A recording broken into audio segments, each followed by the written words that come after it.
uma do capítulo 1 e 2, que foi a primeira reunião, né?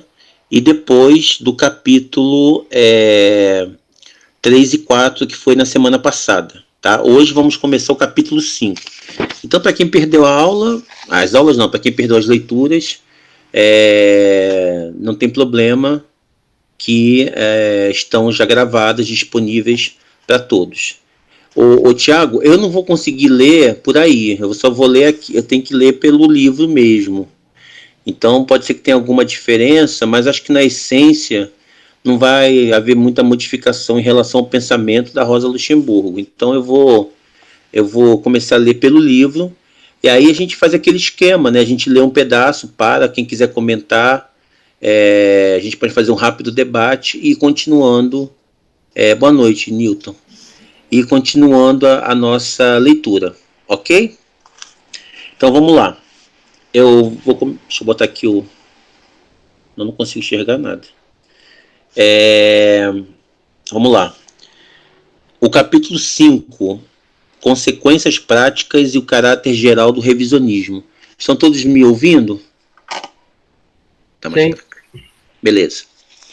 Minha cara fica gigante. Vamos lá. Eu vou começar a leitura, tá? No primeiro capítulo, procuramos demonstrar que a teoria de Bernstein retira do programa socialista toda a base material, transportando para uma base idealista. Essa é a fundamentação teórica da sua doutrina. Mas como aparece traduzido na prática a teoria? Começamos por verificar que formalmente não se distingue em nada da prática de luta social-democrata tal como tem sido realizada até hoje. Lutas sindicais, lutas pelas reformas sociais e pela democratização das instituições constituem também o conteúdo formal da atividade do Partido Social Democrata. A diferença não reside no que, mas no como. No atual estado de coisas, a luta sindical e a luta parlamentar são encaradas como meios de dirigir e educar, pouco a pouco, o proletariado para a conquista do poder político. Segundo a teoria revisionista, que considera como inútil ou impossível a conquista do poder, a luta sindical e a luta parlamentar devem unicamente ser praticadas para alcançar objetivos imediatos que visam melhorar a situação material dos operários e procuram a redução progressiva da exploração capitalista e a extensão do controle social. Ponhamos de lado a melhoria imediata da situação dos operários, porque o objetivo é comum às duas concepções, a do partido e a do revisionismo, cuja diferença pode ser definida em poucas palavras. Segundo a concepção normal, as lutas política e sindical têm uma significação socialista, na medida em que preparam o proletariado, que é o fator subjetivo da transformação socialista, para realizar essa transformação. Segundo Bernstein, as lutas sindical e política têm por tarefa reduzir progressivamente a exploração capitalista, retirar progressivamente esse caráter capitalista da sociedade capitalista e dar-lhe um caráter socialista. Numa palavra, realizar objetivamente a transformação socialista da sociedade. Quando se examina a coisa mais de perto, percebe-se que essas duas concepções são totalmente opostas. Segundo a concepção corrente do partido, o proletariado adquire, através da experiência da luta sindical e política, a convicção de que é impossível transformar radicalmente a sua situação por meio dessa única luta, e que só o conseguirá definitivamente depois de se apoderar do poder político. Alguma observação, gente? Ou podemos continuar? A teoria de Bernstein acredita no caráter socialista da luta sindical e parlamentar e atribui uma ação socializante progressiva da economia capitalista. Mas essa ação socializante só existe, como demonstramos, na imaginação de Bernstein. As estruturas capitalistas da propriedade do Estado evoluem em direções completamente opostas. Por isso, a luta cotidiana, concreta, da social-democracia perde, em última análise, toda a relação com o socialismo. A luta sindical e a luta política são importantes porque atuam sobre a consciência do proletariado, porque lhe dão uma consciência socialista, porque o organizam como classe. Atribuir a elas um poder direto da socialização da economia capitalista não é somente ir ao encontro de um fracasso nesse campo, mas também retirar-lhe qualquer outra significação. Deixam de ser o meio de educar a classe operária e de prepará-la para conquistar o poder. Também Bernstein e Conrad Smith incorrem num contrassenso total, quando, para se tranquilizarem, afirmam que, mesmo se a luta for reduzida pelas reformas sociais e pelo movimento sindical, não se abandona o objetivo último do movimento operário. Cada passo dado nesse sentido não ultrapassa os seus próprios objetivos, e o objetivo socialista não está presente em todo o movimento como tendência que o anima. É uma verdade insofismável que, na tática atual da social-democracia, a consciência do objetivo, a conquista do poder político e o esforço para atingi-lo precedem e orientam toda a luta sindical e o movimento para as reformas. Mas se a separam dessa prévia orientação do movimento e se fazem da reforma social um objetivo autônomo, ela não conduzirá à realização do objetivo final. Conrad Smith refugia-se no movimento, que assim dizer automático, que, uma vez desencadeado, não pode parar por si próprio, partindo da ideia muito simples de que o apetite vem com o comer e de que a classe operária não se pode contentar com reformas enquanto a transformação socialista da sociedade não estiver acabada. Este último postulado é, sem dúvida, exato, e a insuficiência das reformas capitalistas o provam.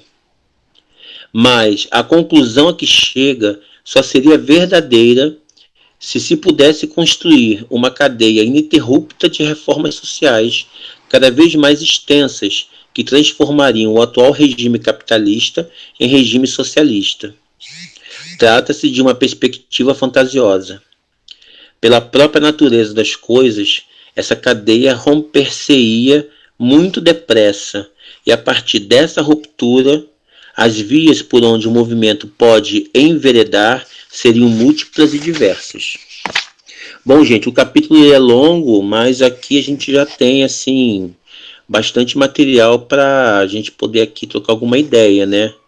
E aí, eu gostaria de saber, Rômulo, você que é uma pessoa bem estudiosa sobre o assunto, como é que você vê essa questão da Rosa em sua época então, já questionar... Oi. Não, aqui a Esmeralda está dando aula aqui do lado. Sim. Ah, desculpa. Tá bom. Beijo, Esmeralda. Mas olha só, esses dias, tá incomodando muito, vocês estão conseguindo me ouvir? Tá a voz dela lá fora. Mas eu estava dando uma olhada hoje no programa Democrático Popular do PT. Sim, famoso. Quinto Encontro, 1987, né? E é muito interessante que ali é um programa que coloca como objetivo estratégico o socialismo ainda, nessa época o PT ainda coloca claramente o socialismo, mas vai se abrindo um fosso que separa o socialismo lá como horizonte quase inatingível e as tarefas mais imediatas, que são as reformas, né? É a tentativa de ir acumulando forças, de ir conquistando espaços na instituição burguesa e de, aos poucos, começa a colocar essa ideia de que a partir de reformas você vai conseguindo acumular para uma transição socialista, né? Esse ponto da Rosa é muito interessante, que o ponto dela é bastante sutil, ela não é contra as reformas, né? E ela coloca claramente que as reformas podem ser passos, degraus no caminho de uma ruptura futura.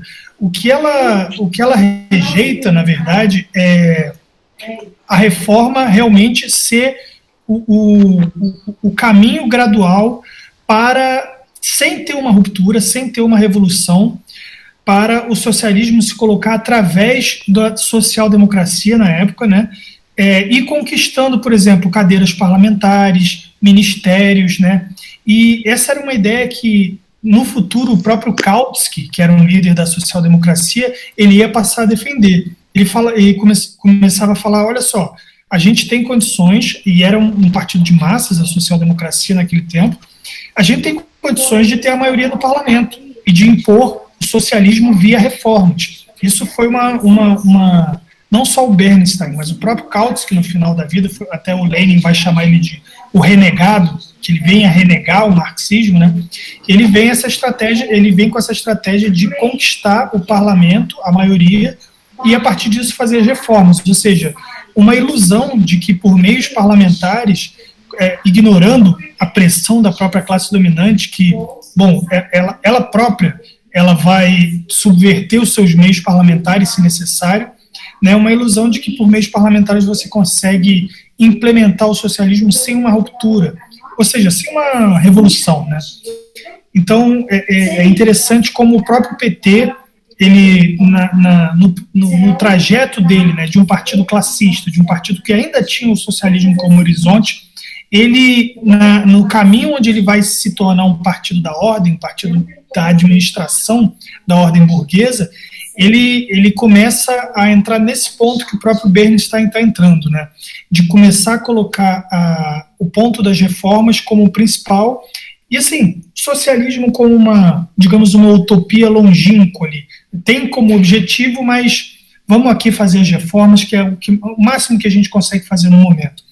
E para concluir, e sempre com a narrativa de que o socialismo, a revolução não está na ordem do dia, né? Isso é uma falácia muito grande, porque colocar a revolução na ordem do dia não significa dizer que ela vai acontecer amanhã. Significa você projetar desde hoje as suas tarefas mais imediatas com vistas a esse objetivo estratégico, né? O revolucionário, ele tenta sempre antecipar, ou seja, ser um catalisador dos processos históricos que já estão em curso.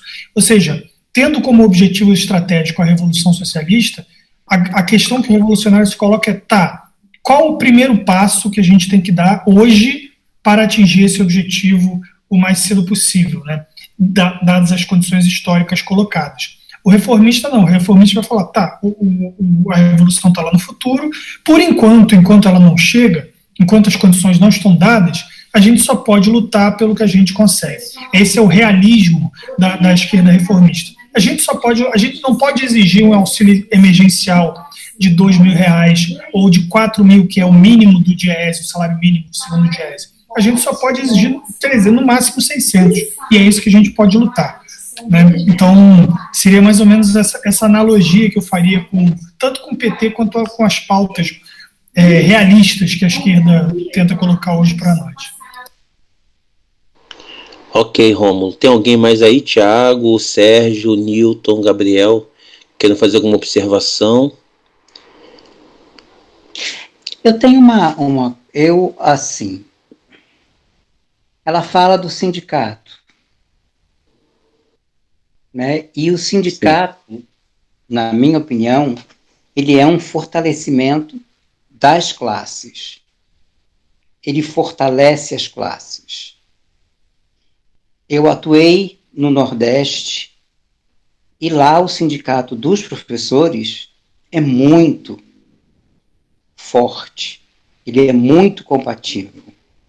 As escolas, o que elas fazem aqui no estado do Rio de Janeiro, elas jamais fariam no Nordeste. Então, eu vejo isso como um escalonamento.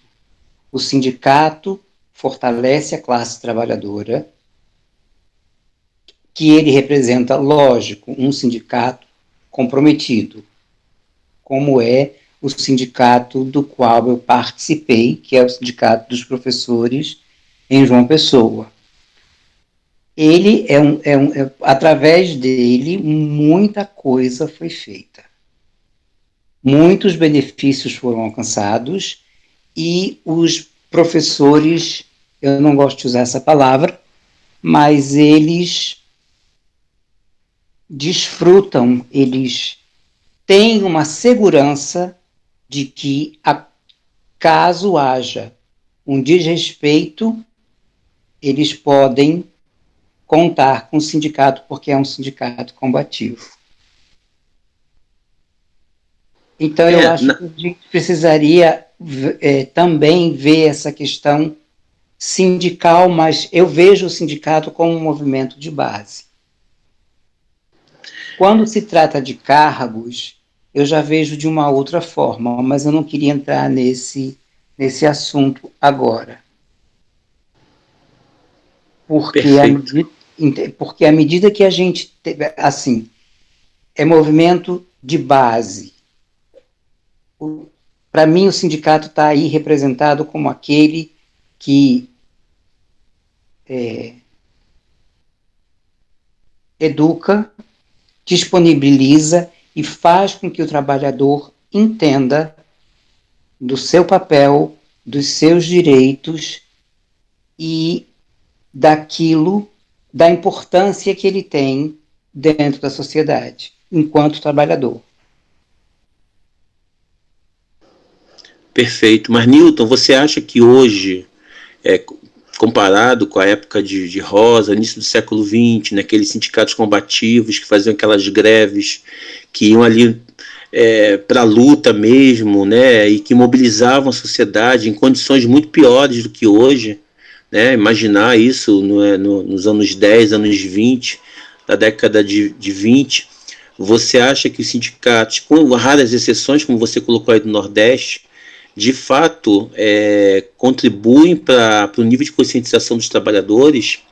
Vide que, por exemplo, a gente vê o que a CUT, o que a CTB fazem, muito pelo contrário, elas sabotam, né, qualquer tentativa de mobilização, por mínima que seja, né? Tá aí a possibilidade de a gente tirar uma greve geral lá para agosto, e é uma coisa assim que só as bases é que se manifestam, porque as principais sindicais não estão muito preocupadas. Elas viraram uma espécie de classe superior, né? Mas eu digo o sindicato quanto base, sim. Eu acredito que eles podem fazer muita coisa, mas não como você citou, a nível dessas centrais, não. Ô Marcos, só um detalhe, esse é um dos primeiros escritos da Rosa, né? Nessa época, realmente, o Partido Social Democrata ele dominava os sindicatos, né? Posteriormente, a Rosa viveria isso também, começaria-se a criar uma burocracia sindical que ia rachar com o partido. Começaria a ter uma disputa. O próprio partido também ia criar uma burocracia de dirigentes partidários e ia ter essa disputa, tanto que teve um debate a respeito da neutralidade dos sindicatos. Significa o quê? Significa que o sindicato ele tem que ser independente do partido. Óbvio que Rosa, Lenin, esses caras eles eram contra, não faz sentido, né? Mas do ponto de vista do partido, do revolucionário, ele tem que, de toda forma, eu concordo com o Newton, é Newton o nome? Eu concordo, sim, o sindicato, por mais pelego e reacionário que seja, ele é muito importante, ele é a primeira forma de organização do trabalhador, é a primeira. O trabalhador que ele é despolitizado completamente, ele vai ter uma disputa, uma luta, ele tem um corte no salário, um atraso do salário, ou crescimento da jornada. Essa é a primeira manifestação de consciência de luta, que é uma luta econômica ainda, por isso que Rosa faz a diferenciação entre luta sindical e luta política, né? Mas é a primeira manifestação. Então, lógico que os nossos sindicatos hoje estão bastante burocratizados, nós temos essas centrais aí que não cumprem seu papel, mas realmente não dá para abrir mão desse instrumento de organização da classe, a maneira como a classe se organiza ainda, primeira forma de organização. A questão da luta política, e aqui, assim, fazendo um paralelo com essa situação, o Marcos colocou bem a situação que a gente está vivendo das manifestações. Nós temos uma manifestação que ela é uma luta marcadamente política, ela é organizada pelos partidos, alguns, né, e é contra o governo, derrubada de Bolsonaro. Só que, na minha avaliação, o que falta para essas manifestações?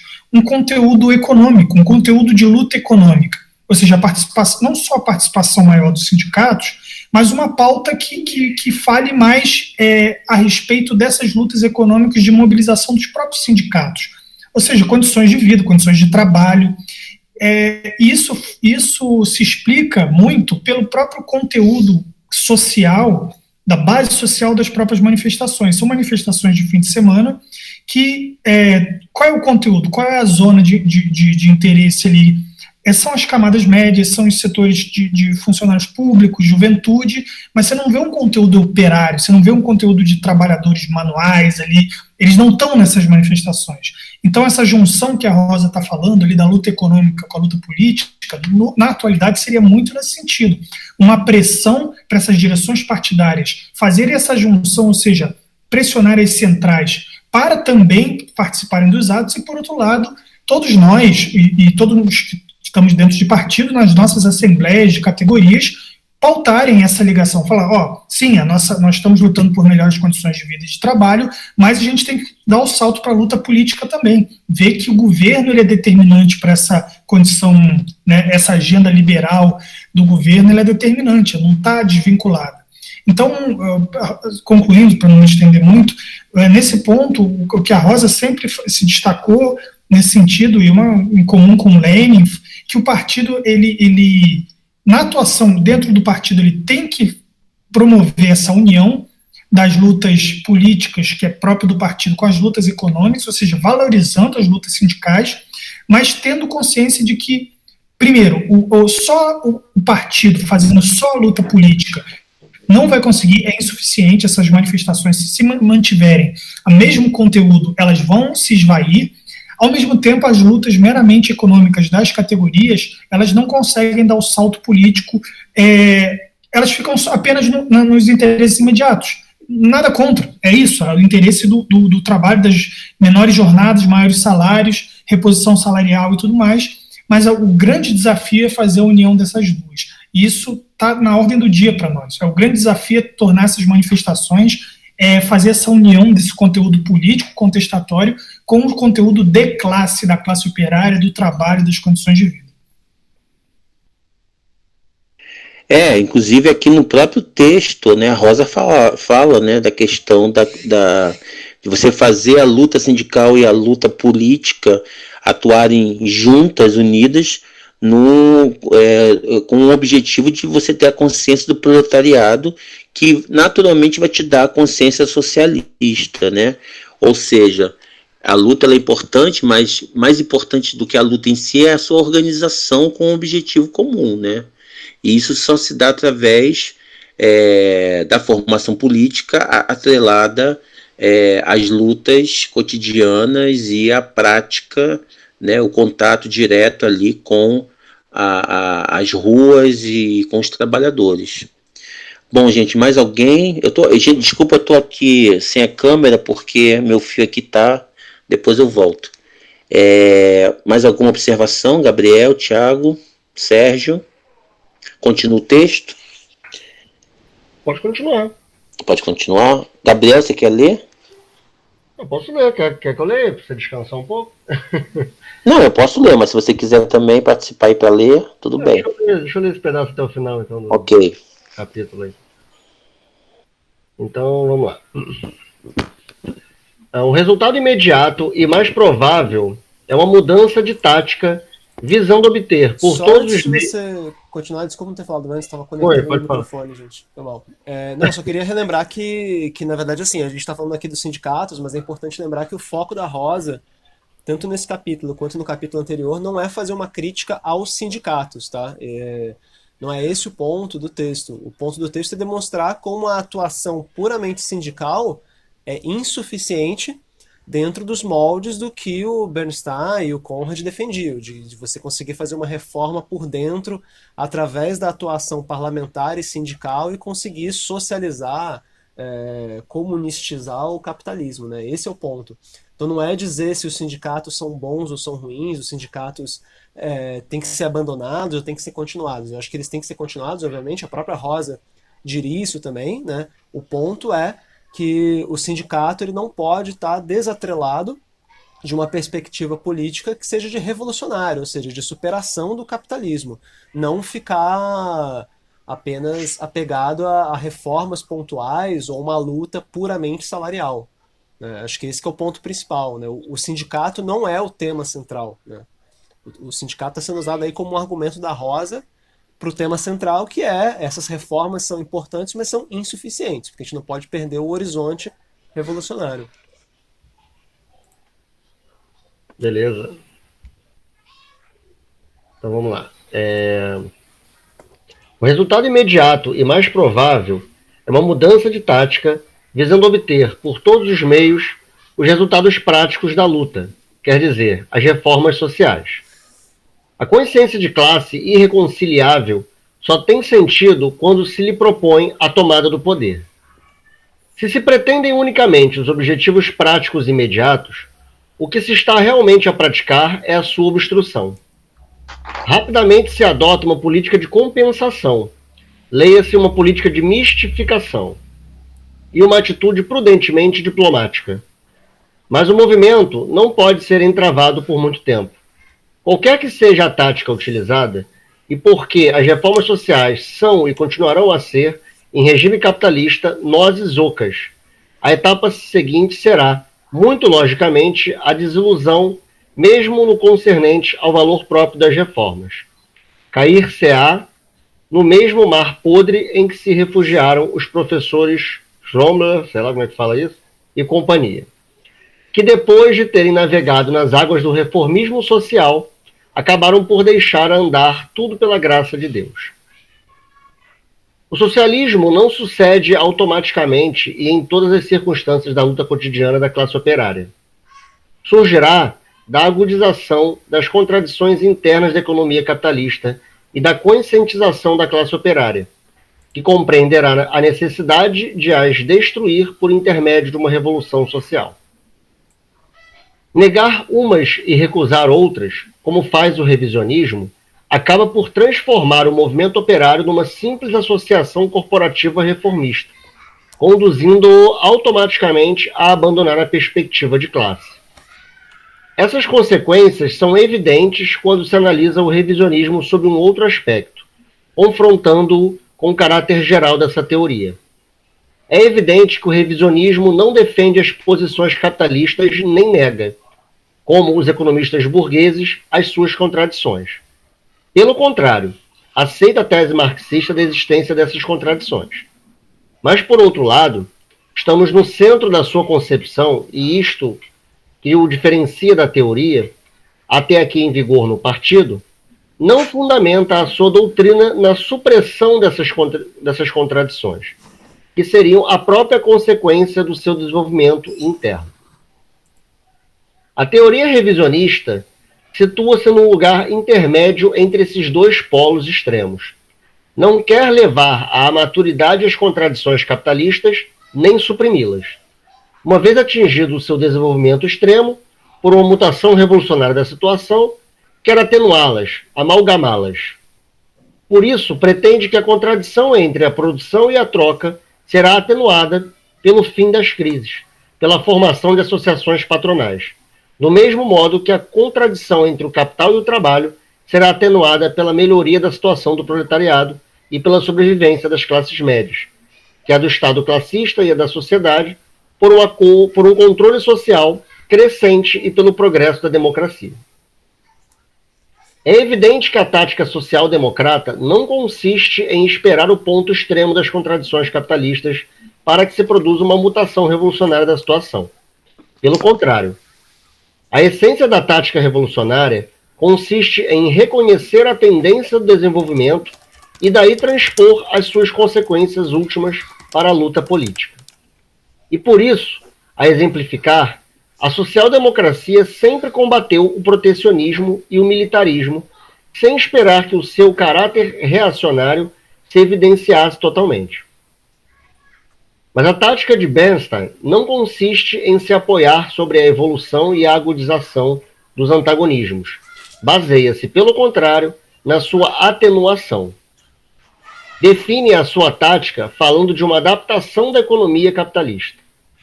Quando se verificaria uma tal concepção? Todas as contradições da sociedade atual resultam do modo de produção capitalista. Suponhamos que esse modo de produção continua a evoluir na direção atual. Prosseguirá necessariamente as suas próprias consequências. As contradições continuarão a agudizar-se, a agravar-se em vez de atenuar.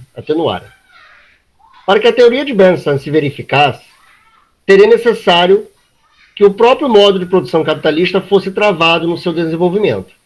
Em resumo, o postulado geral que a teoria de Bernstein implica é uma travagem do desenvolvimento capitalista. Por isso, a sua teoria autocondena-se de duas maneiras. Por um lado, denuncia o seu caráter utópico em relação ao objetivo final do socialismo. É, desde o princípio, claro que o afundamento do desenvolvimento capitalista não acabará numa transformação socialista da sociedade. Demonstramos anteriormente as consequências práticas dessa teoria. Seguidamente, mistifica o seu caráter reacionário quanto ao desenvolvimento efetivo do capitalismo, que é rápido. Portanto, a questão que se levanta presentemente é, demonstrada essa evolução real do capitalismo, como explicar, ou melhor, caracterizar a teoria de Bernstein? Demonstramos no nosso primeiro capítulo que o postulado econômico em que se fundamenta a análise de Bernstein das relações sociais atuais é falso. É suficiente ver a sua teoria de adaptação do capitalismo. Vimos que nem o sistema de crédito, nem as concentrações podem ser consideradas como fatores de adaptação da economia capitalista e que nem a paragem momentânea das crises, nem a sobrevivência das classes médias podem passar por sintomas de adaptação do capitalismo. Mas todos esses pontos particulares da teoria da adaptação apresentam uma característica comum. Essa teoria, mais que ligar organicamente os fenômenos da vida econômica ao todo do desenvolvimento capitalista, de os ligar ao mecanismo geral da economia, arranca-os ao contexto global e examina-os separadamente como fragmentos dispersos de uma máquina sem vida. Por exemplo, sucede assim com a tese do crédito como fator de adaptação.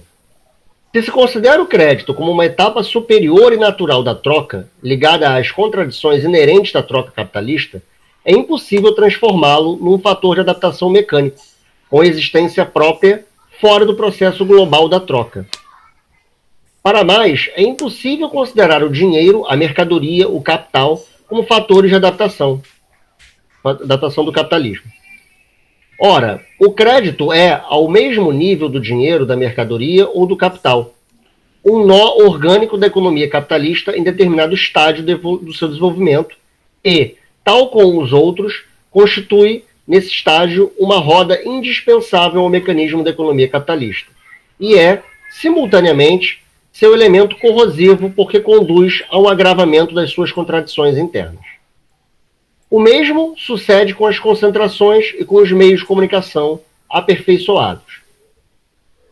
A mesma concepção mecânica e antidialética manifesta-se na ideia de Bernstein de que a cessação das crises é um sintoma da adaptação da economia capitalista.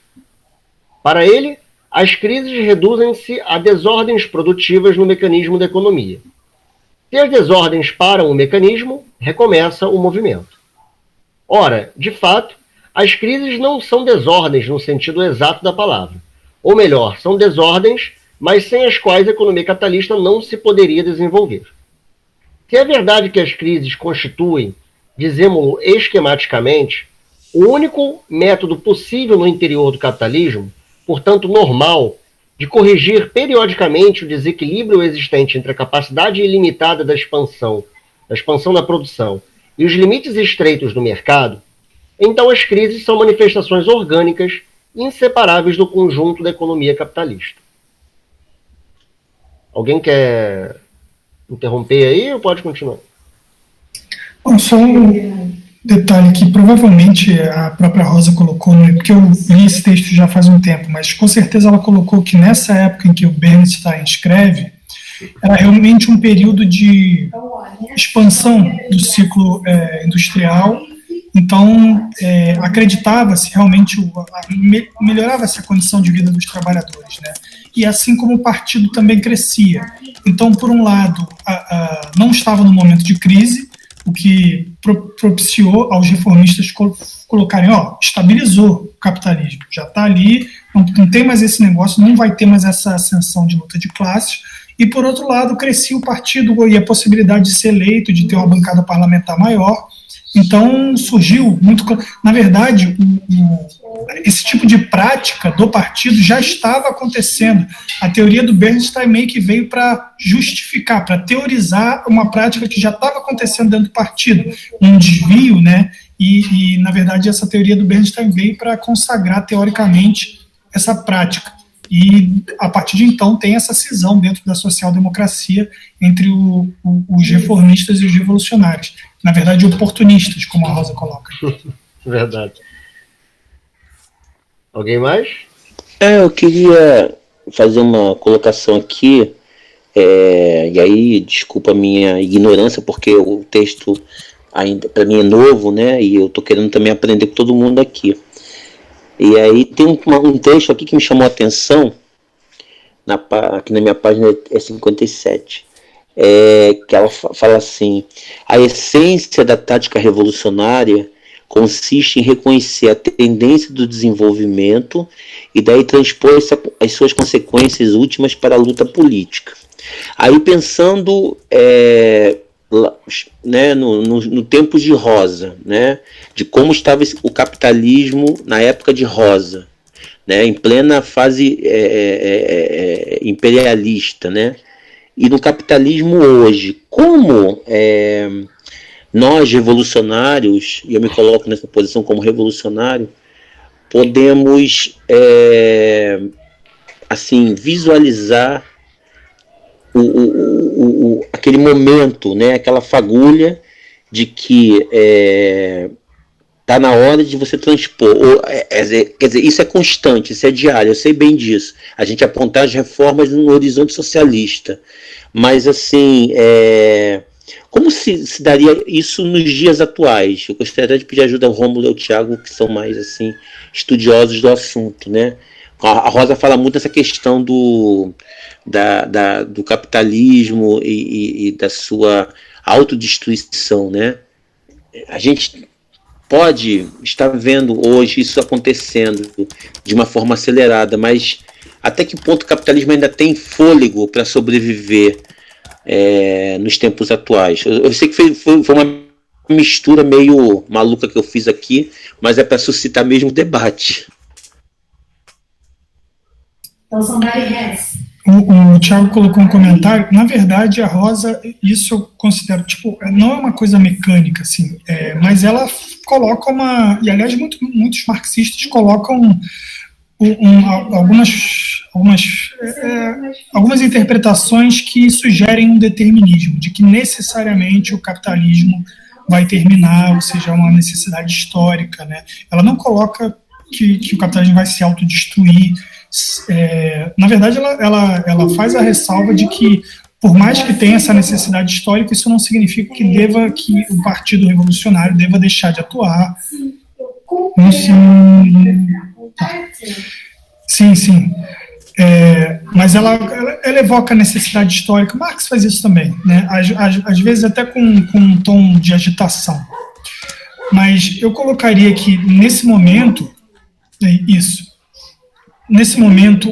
no momento da Rosa, na verdade, nem era o imperialismo, na verdade, estava na fase de transição, era o fim do século XIX, é isso? Isso. Fim do século XIX, início do século XX, você vê a primeira guerra imperialista, quando se consagra a Primeira Guerra, 1914. Então, é o final desse século, início do século, está vivendo o início da fase do imperialismo, ou seja, dos monopólios, da liderança da burguesia financeira, da repartição do mundo, né, entre os países centrais mais desenvolvidos. E Rosa, ela tem um livro que é a Acumulação de Capital, é um livro grosso, onde ela é uma das primeiras que também teoriza o imperialismo. Então ela tem toda a condição de identificar, e essa é a grande questão dos marxistas, não é impor como vai se dar a revolução da nossa cabeça, é de identificar no presente aquelas tendências que já apontam para a sociedade futura, né? E aí sim, de pegar esses fios e desenvolver, né? De fazer acelerar, de fazer agitar um negócio. E, aliás, é a nossa tarefa aqui também, não é assim, de onde vai vir a revolução? Por exemplo, nós temos existe muita euforia com relação às próprias manifestações, né, tudo mais. Mas é realista da nossa parte perceber que o movimento operário, o movimento grevista, né, e Lenin sempre falava, quer analisar a luta de classes, dá uma olhada no ciclo das greves. Isso é a espinha dorsal da luta de classes. E a gente está num refluxo do movimento. O último grande ciclo foi de 2012 até 2017, aqui no Brasil. De lá para cá, também, com a pandemia piorando, mas já antes da pandemia, nós temos um período ali de derrotas e de recuo do movimento sindical e do ciclo de greves. Então, você dizer que a revolução está batendo a porta, isso é um voluntarismo, isso é um idealismo da cabeça de um revolucionário colocar isso. Né? Tem as condições objetivas, e isso só pode surgir de um ascenso da dinâmica. E é próprio momento desse texto, ou seja, um momento de remanso da luta de classe, um momento de estabilidade do sistema capitalista, também seria idealista da parte da Rosa colocar, não, a revolução vai acontecer daqui a pouco, a revolução está em curso, né? Aquele negócio. Não, tem que colocar e identificar precisamente desses movimentos. E aí, concluindo, saber identificar o que é epidérmico, o que é superficial e o que é estrutural. Por isso que o Lenin colocava muito claramente, observem o ciclo de greves, observem o movimento das lutas econômicas, daí a importância dos sindicatos, porque eles dão a primeira dica do que está acontecendo. Se está num momento de ascensão de lutas, se está num momento de refluxo de lutas. Esse último ciclo grevista, se vocês repararem, o ciclo grevista do fim dos anos 70, ele teve como saldo político e organizativo a própria criação do Partido dos Trabalhadores. Ou seja, ele criou algo. Né? Ele foi um ciclo vitorioso nesse sentido. Depois o PT se tornou isso que a gente já sabe, mas ele teve um resultado. Esse último ciclo grevista, 2012 até 2017, 2018, ele foi mais intenso e mais prolongado do que aquele que criou o PT, mas ele não criou nada. Ele criou frustração, precisamente porque já tinha uma hegemonia do próprio PT, da CUT, das direções sindicais pelegas, que impediram o surgimento de um novo partido, de novas vanguardas operárias, e a frustração com as direções sindicais, a frustração com as forças de esquerda, e o resultado foi muito claramente a eleição do Bolsonaro. Um cara que um discurso pretensamente radical, ou seja, a esquerda completamente desmoralizada, a classe trabalhadora descrente da luta de classes, da sua identidade enquanto classe, ela não enquanto classe, mas enquanto indivíduos fragmentados, elegeu um cara que disse que ia mudar tudo isso que está aí. Né? Então, você vê como uma derrota de um ciclo grevista que não tem um saldo político organizativo, uma organização, como é que a gente passa por um período aí difícil de crise do próprio movimento operário, do próprio movimento da classe trabalhadora. Então, desculpa, eu saí um pouco da rota, mas voltando a isso, é saber identificar o próprio movimento nas estruturas e saber deixar de lado o que é cortina de fumaça, o que é secundário. Essa eu acho uma grande virtude que a Rosa tinha, junto com Lenin, junto com os grandes revolucionários e os grandes teóricos marxistas também.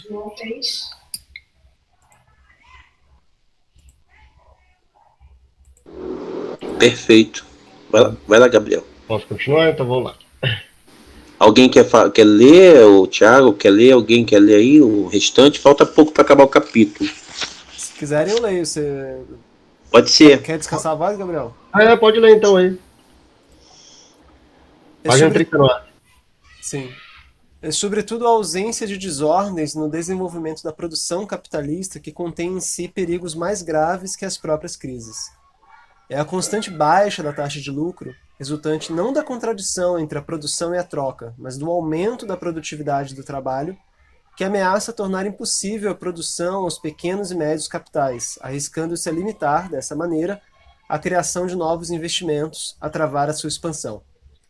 As crises, outra consequência do mesmo processo, têm precisamente por efeito, ao depreciarem periodicamente o capital, o abaixamento do preço dos meios de produção e, paralisando uma parte do capital ativo, aumentar o lucro, criando por si mesmo condições para novos investimentos e uma nova extensão da produção. Surgem como um meio de incentivar o desenvolvimento capitalista. Se param, não em determinados momentos, quando o mercado mundial se desenvolve, mas se deixam de existir de fato, a sua desaparição, em vez de favorecer o impulso da economia capitalista, como pensa Bernstein, provocaria, pelo contrário, o seu afundamento.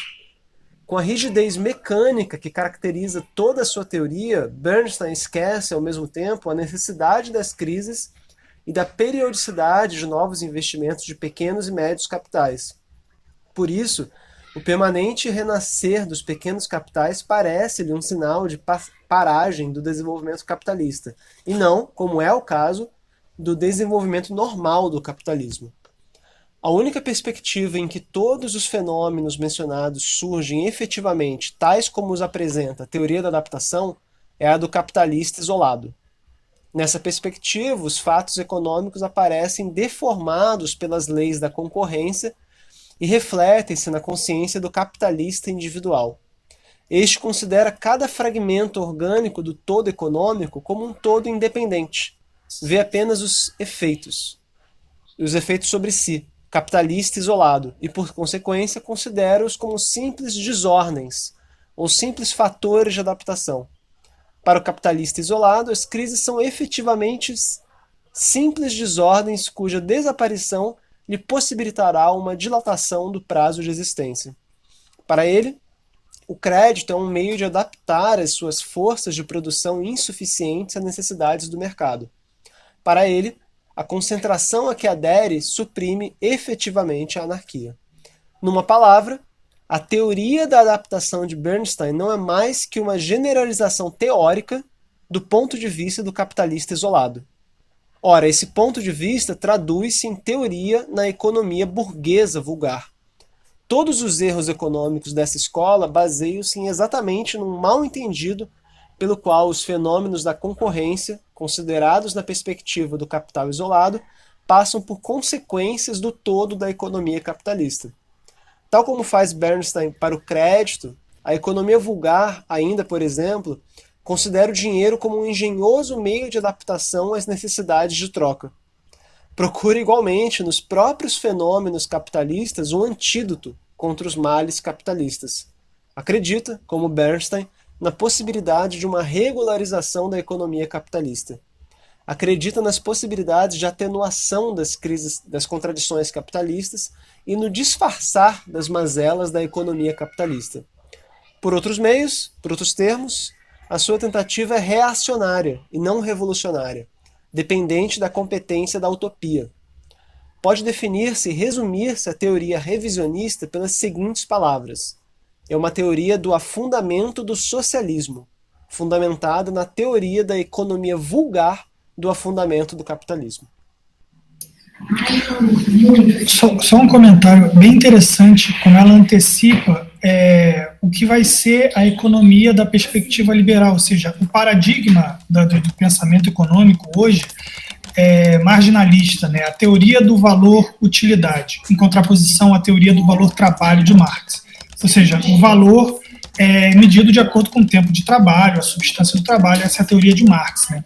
A teoria liberal, né, a teoria da classe dominante, ou seja, a teoria econômica que se aprende nas universidades hoje, é da teoria do valor marginal, ou seja, do valor segundo a utilidade, né? Ou seja, sob uma perspectiva subjetiva do consumidor e também sob uma perspectiva do próprio capitalista individual, que analisa, digamos, o seu mercado de acordo com a demanda dos consumidores, né? Isso é interessante porque tem essa divisão. Tem um livrinho que eu recomendo todo mundo, é do Paul Singer, que é Introdução à Economia Política, alguma coisa assim. Ele faz esse apanhado, a diferença entre a teoria do valor trabalho e a teoria do valor utilidade. Aí, só um instantinho. Outra coisa que eu queria só colocar, que é muito interessante, que a ponto de vista do capitalista individual, ele nem sempre ele defende os interesses da sociedade, da burguesia como um todo. Por exemplo, na pandemia, alguns bilionários surgiram. Ou seja, para alguns capitalistas individuais, a pandemia foi boa. Mas para o conjunto da sociedade, da burguesia, ou seja, da classe dos capitalistas, é importante a vacinação em massa para que a economia volte a funcionar como um todo. Ou seja, para que tenha um novo ciclo de expansão. Ou seja, nem sempre um capitalista individual ele fala pela própria classe dos capitalistas. Por quê? Porque, inerentemente, é uma classe que está sempre em competição. E ela está tanto mais em competição quanto menos organizada está a classe trabalhadora. Quando não tem classe trabalhadora organizada, aí tiro, porrada e bomba entre eles, porque é competição. Né? Agora, quando tem uma pressão de baixo vindo, aí é todo mundo em uníssono, todos contra os trabalhadores. Né? Então, nesse momento, o que a gente vê? O que é a CPI da Covid, por exemplo? Se não completamente liderada por partidos burgueses contra um legítimo representante da burguesia, que é o Bolsonaro. Ou seja, é uma divisão interna da própria classe. Por quê? Porque não tem pressão nenhuma, não tem perigo nenhum. Então, o que está ali é uma briga por espólios, né? Então, nesse sentido, é também a exemplo do que o próprio Marx analisa no 18 de Brumário, né? O que é o bonapartismo, senão, assim, o surgimento de uma figura que representa, ou seja, o Estado como representante dos interesses da totalidade da classe. Quando tem a classe brigando uma contra a outra, quando certos capitalistas individuais não representam o interesse da totalidade da classe, surge um árbitro, né, um Bonaparte, para dizer, não, tem que levar aqui porque os próprios capitalistas não estão sabendo levar a cabo o interesse da própria totalidade, do interesse da totalidade da classe contra os interesses da classe trabalhadora. Então, o que a gente vê nesse momento é precisamente isso, uma classe trabalhadora desorganizada abre-se o espaço para disputa de espólios. O que é o bolsonarismo, senão a ascensão dessas camadas médias da burguesia? É o dono, é o velho da van, é o madeiro, são setores não monopólicos, ou seja, eles não são donos de monopólio, né, porque hoje o capitalismo, o imperialismo é monopolista, então tem esses grandes monopólios, aí quando se abre essa brecha, onde não tem a classe trabalhadora organizada, surgem esses caras, surge o velho da van, surge o dono da Smart Fit, eles surgem e querem abocanhar um pedacinho de Estado para eles, para usar o Estado para melhorar o seu poder de concorrência, nada mais. Né? Então, é apenas isso. É exatamente isso que você falou e que o Thiago observou no chat, né, que chamou atenção essa questão do capitalista isolado, né, a anarquia dentro do sistema que se estabelece e que há uma disputa entre eles apenas por um espaço, pelo poder, e evidentemente que enquanto as esquerdas, e aí a gente não está nem falando da esquerda radical revolucionária, né? Mesmo a esquerda liberal, o lulopetismo, que acha que ainda tem chances, né, nessa competição e que na verdade vai ter que se adaptar muito para ser novamente aceito dentro da nova ordem capitalista, né? Dessa crise estrutural, na verdade, os trabalhadores é o que menos importam, ou apenas importam no sentido da mão de obra mesmo barata, que hoje em dia, muitas vezes, quase que a pandemia provou isso, né? Que boa parte até estava torcendo mesmo para que essas mortes ocorressem, para que não houvesse tantos impactos na previdência social e em outras áreas e setores. Só para avisar, gente, eu esqueci de falar, o Romulo está aqui pela primeira vez, né? É que a gente tem um teto de 1h15, 1h20. Nós acabamos o capítulo 5. Vamos agora para a parte 2 do livro. Começar pelo capítulo 1, Desenvolvimento Econômico e o Socialismo. Minha sugestão, não sei se vocês acatariam, é a gente amarrar esse capítulo de hoje, para na semana que vem a gente começar com o capítulo 1, a parte 2 do livro, o Desenvolvimento Econômico e o Socialismo. O que vocês acham? Acho que pode ser. Pode ser? Então, amarrar a parte 1, então. Uhum. Isso é uma revisão da parte 1. O capítulo não vai dar tempo de acabar ele hoje, né? Não, exatamente. Porque aí a Janice volta, tem também o Ícaro também que queria participar hoje, que não deu. E aí a gente vai agregando assim mais pessoas para o debate ficar mais interessante. E para provar para muita gente, né, e eu recebi uma crítica, não vou falar a pessoa que falou isso aí, mas assim, dizer que o quanto importante é a formação política, o estudo, né, que a pessoa chegou para mim e falou, não, mas vocês estão perdendo tempo formando um grupo de formação, um grupo político para ficar estudando Rosa Luxemburgo, estudando Lenin, estudando Trotsky, como se fosse uma perda de tempo, né? Pelo amor de Deus, né? O que a gente ganha aqui com essas figuras históricas que representaram a luta ali, né? Contra o capital e estiveram no front de batalha, né? Coisa que hoje em dia são poucos os militantes de esquerda que têm esse posicionamento, né? Intelectuais ou não, que têm esse posicionamento de se colocarem, de falar do socialismo. Exatamente, Thiago. Pior que é uma pessoa muito assim, sabe, que se diz muito inteligente, mas tudo bem. Não vou falar o nome aqui, depois eu falo. Então, assim, é isso. Eu acho que é admirável esse esforço que nós estamos aqui fazendo e a nossa simples contribuição. E é uma pena que o nosso partido, né, o PSOL, da maioria daqui, das pessoas que estão aqui, tem essa dificuldade, né, de fazer formação política. Nós fizemos uma reunião com a estadual que foi, Rômulo, uma coisa assim inacreditável, né? Porque a impressão que nós tivemos depois dessa reunião é que o pessoal é um feudo. Se você não tiver um padrinho que esteja ali na determinada região, você está perdido, né? E aí começamos a perceber porque o pessoal Maricá, eu acredito que isso aconteça também com o pessoal de Miguel Pereira, estão tão sozinhos, né? Porque a gente peita, a gente faz formação, a gente luta, a gente, né? Enfim, fala de revolução, de socialismo. E eu falei numa das lives que você participou, Rômulo, lá do Congresso lá do Rio, não sei se você leu, eu tenho um nome fantasia chamado Beto Comuna. Na verdade, eu sou Beto, meu nome é Marcos Roberto. O Comuna é minha fantasia, o Beto é meu nome mesmo. Que eu cheguei e falei, olha, gente, o pessoal precisa apenas seguir o artigo 5º do Estatuto, que diz que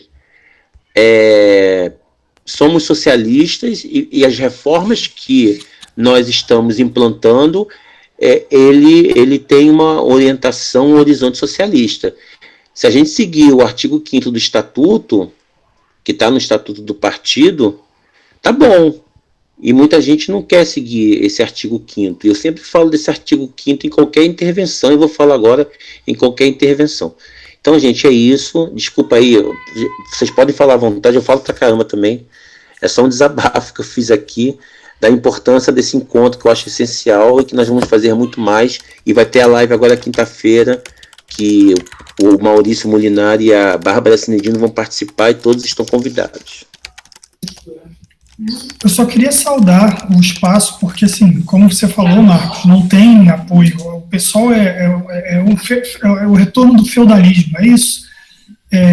Mas a importância desse espaço, eu fico realmente impressionado com o pessoal Maricá ser uma ilha, assim, no meio do pessoal, onde tem esse esforço de formação política. Isso eu acho que eu não conheço, não vejo em nenhum outro lugar, nem com o pessoal Miguel Pereira, que muito difícil, o diretório não se movimenta para isso. E assim, o cara que criticou você, e tem essas críticas normais, né? Isso acontece, mas é porque as pessoas acham que é tudo muito novo. tudo muito novo, as discussões são todas novas. Quando você não estuda, é tudo novo, é óbvio, porque agora quando você estuda, você vê que as discussões, a maioria das discussões, elas já foram feitas e foram feitas com mais qualidade do que estão sendo feitas agora. As situações, elas não são tão novas assim. Nós estamos vivendo o mesmo modo de produção. As coisas se repetem, são ciclos. Então, a gente vai, volta e meia, lidar com situações em que nós temos muito a aprender com Rosa Luxemburgo, com Lenin. Eles já pensaram várias coisas. Questão da luta econômica, da luta política, várias coisas, vários conceitos já estão lá colocados com uma qualidade muito maior do que os intelectuais de hoje colocam. Então, o estudo ele é essencial justamente para não repetir, porque quem não estuda, fica repetindo os erros. É uma repetição de erros constantes, os mesmos, sempre a mesma coisa. Então, eu congratulo muito esse espaço aqui, eu espero que vocês continuem, eu sempre que puder vou participar, mas que continuem. Isso aqui é assim, é ouro. E a partir daí pensar também, sempre tentar fazer a correlação com a situação atual, enriquecendo a análise de conjuntura e fundamentando a ação política do partido, porque o partido é também ação, né? Ele pensa e age.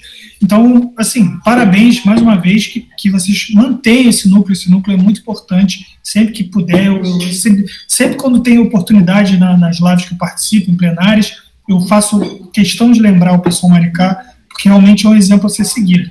E como está tão isolado, eu fico realmente surpreso que continue de pé, e assim, fico surpreso e muito, com muita, assim, com esperança de que continue crescendo cada vez mais. Então é isso. Também para não me estender, porque eu falo muito. Alguém mais, gente, quer falar alguma coisa? A gente tem um teto, né, de 1h15, já estamos agora com 1h01 de núcleo, né, de leitura. O Thiago brincou aqui que eu desabafei. Desabafo mesmo, falei. Desculpa. Não, o cara vem me criticar, a iniciativa da leitura coletiva. Como assim, gente? É que nem o outro lá no dia lá da tese estadual ficou falando quantos votos vocês tiverem. Vai tomar no cu. A gente tá aqui coisa, e o cara vem estimbar né? Vem lutar com a gente, Thiago, né? Corta o vídeo aí, Thiago.